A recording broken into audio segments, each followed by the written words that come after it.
What's going on? I can't move my hand, not even a finger. My dry eyes are frozen open, and my body is numb. My veins are burning like hot lava is being pumped through them. Am I paralyzed? Am I in hell? The only sound is Jimmy's asthma from the next bunk. No different from any other night. I try moving my eyelids, focusing like a Zen warrior. Blink! Blink! Not even a quiver. Okay, this must be a weird dream. I'll wake up laughing, telling it to the kids over breakfast. On 3, I'll force myself to wake up. 1, 2, 3. I try moving my toes. Nothing. I search the room the best I can. Everything seems normal. The hall door is half open, dimly lighting my room. The walls are bare, except for the small crucifix hanging to the left of the door. All the other boys are sleeping, 4 to my left and 5 to my right. Something moves under my blanket. There, it moves again. A spider emerges from under my covers and crawls slowly across my stomach and stops. Its shiny brown body has thin yellow stripes on each side, and when it moves, it unfolds long, spiny legs to pull itself across my blanket. Sometimes it jumps a few inches and then resumes crawling. I scream as loud as I can, but my lips don't move, and no sound comes out. As strange as it looks, I've seen it somewhere before. Yes, Father Mahoney's pet Brazilian wolf spiders. I remember standing next to him as he dropped insects into his bamboo cage. The spiders raced out on those spiny legs to instantly paralyze their prey, then sucked the insect's juices before the venom wore off. Only the females carried the venom, he told me. Oh God, no. Is that what is happening to me? Everything begins to sink in, and I slowly realize that I've been bitten by one of his escaped spiders, and it's her venom burning in my veins. My heart races as she moves slowly up and down my body, stopping at last on my chest, facing me. Her 2 bulging eyes move in circles as we stare at each other. My fear turns to anger. Listen to me, Miss Spider. If I could move, you'd be dead in an instant. I can almost feel my hand squishing you into my blanket. How does that feel? You like that? As I think, her 2 hairy fangs shoot out and quiver in the air. Is she reading my mind? Oh God, I hope not. A wave of fear rises in my stomach. Okay, I was just kidding. I couldn't squish you. Don't bite me again. I'm the kid who fed you. If you let me live, I'll hunt bugs for you. You'll see. We'll be partners, I promise. A shuffling sound comes from the hall, faint at first, but getting steadily louder. The spider seems to hear it too, freezing in her tracks. The rhythm sounds familiar. Yes, it's Father Mahoney, founder of the boys' home. He had a stroke several years ago and now walks with a dropped foot, dragging it slightly behind. I silently scream for God to force Father Mahoney to make a surprise dorm inspection and save me. The shuffling stops at my door, and I see Father Mahoney's large frame cast a shadow into the room. Without hesitating, he enters and makes his way alongside my bed, dropping a duffel bag on the floor with a thud. From his pocket, he retrieves a glass jar and unscrews the lid. His shaky hand places the jar opening next to the spider and coaxes her inside with the lid. He examines it for a few seconds before slipping the jar into the side pocket of his worn jacket. My prayer has been answered, and I silently thank God. My eyes water, and tears stream down my cheek. Father Mahoney bends down to wipe away my tears with the back of his weathered hand, then straightens up.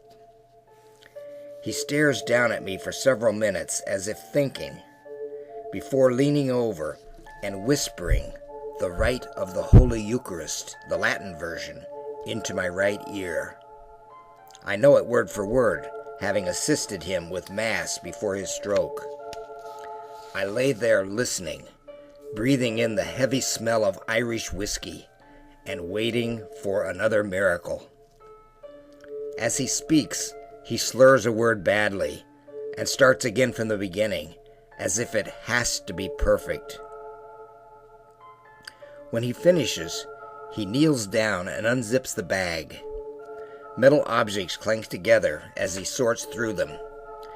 He finally pulls out a heavy pair of bolt cutters and lays them across my legs. I can't figure it out. What's he doing?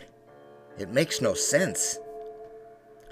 He braces one hand on my bed to help lift himself up and sits next to me, making the springs creak.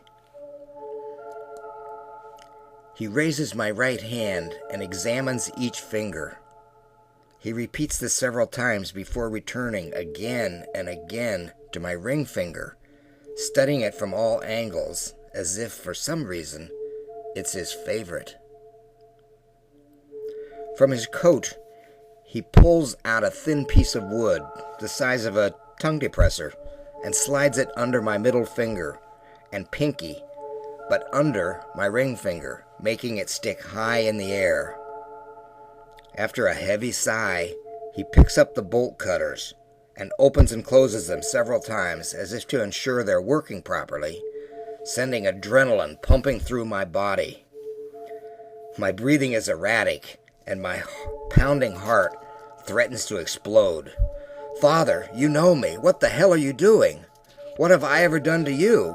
I'm the one who helped you after your stroke. When the nuns said you'd lost your minds, I stuck up for you and even snuck in unused altar wine for you under my robe. Why are you doing this? I remember one of his drunken conversations where he held up his missing finger, stubby he called it, and told me how the South American natives had severed it in some tribal ritual. He rambled on and on, waving his arms, about how not only they'd stolen his finger, but his soul, and that he could never be made whole again, even after the resurrection. That's when he began collecting spiders from the Amazon jungle, bringing them back in his suitcase and hiding them in the rectory basement. I was the only one who knew his secret. I caught insects for him to feed them. He called me Polio Unus Sanctus, the little holy one. A strange feeling comes over me. Oh shit. The spider in my bed was no accident. Neither was his surprise visit.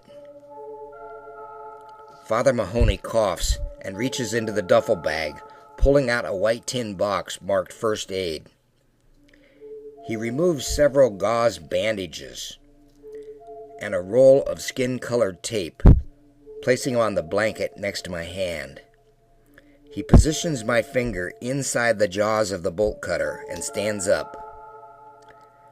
Making the sign of the cross, he spreads his feet wide apart and grips the bolt cutters with both hands. Sweat pours down my face as I stare in horror. Oh my God. In his twisted mind, he thinks severing my finger will somehow redeem his lost finger and recapture his soul. The room spins, and I pray to pass out, but I am not so lucky. Father Mahoney grunts one last phrase in Latin and lunges at the bolt cutters. A fountain of red spurts into the air, and the room echoes with the sharp sound of timber cracking.